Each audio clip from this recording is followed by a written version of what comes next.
You know, buying an automobile, there's a lot more to it than maybe just putting oil and gasoline in it. There's a lot of responsibility. One of the things that I've kind of noticed in selling my units that I always insist that people that are going to buy a car from us need to take it to a mechanic and get it checked.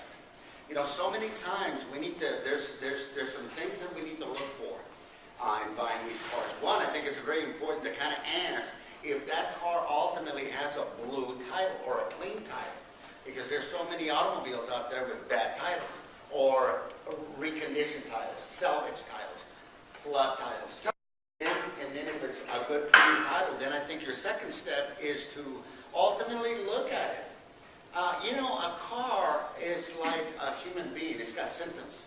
If there's something wrong with that car, it's going to tell you. So I would take it to a mechanic, number one, get it checked, and then go out and drive it. Because if there's something wrong with that car is going to tell you.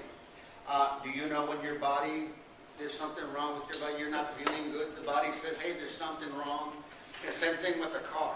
If you're driving a car and there's steam coming out of the hood compartment, then you need to pull over, turn it off, and save, maybe salvage that motor, because if you drive it, you will eventually just run it to the ground and ruin it.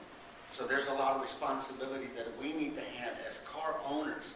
Once again, it's just not a matter of putting oil and gasoline in there. You need to maintain that car. You need to put belts on it. The battery's going to go out. Little things are, and by the way, when you buy a used car, don't look for a car that is perfect. Because when you're buying a used car, it is a used car. It's going to need some things. In other words, it's not like buying a new car where everything is new. So, and I say that to say, well, negotiate then. If there's a few, write down the things that are wrong with it. If indeed now you've gotten to the point to where you want to buy this car, well, write down the things that it needs, the things that the mechanic has told you that it's going to need, and then go back to the individual and say, okay, look, you're asking $3,500 for this car, but look, it's got all these things that I need to do, and so can you kind of negotiate a little bit there? And for the most part, most of them guys will do that. I know we do. Now, when I look at a car, now I certainly don't look at them in that kind of a detail, but I put my hands on a car, you know, and I can tell, because I've been buying and selling automobiles all my life, but I can put my hands on a car and know if that car is missing, if it's got a miss. Anybody know what that is? It's not hidden right, it's missing.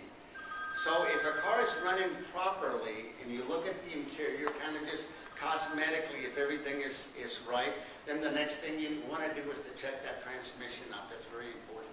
And once again, when you take it to the mechanic, he'll drive it and he will tell you all there is to know, because he's going to sell you more than what the car needs. So you'll be in good hands there.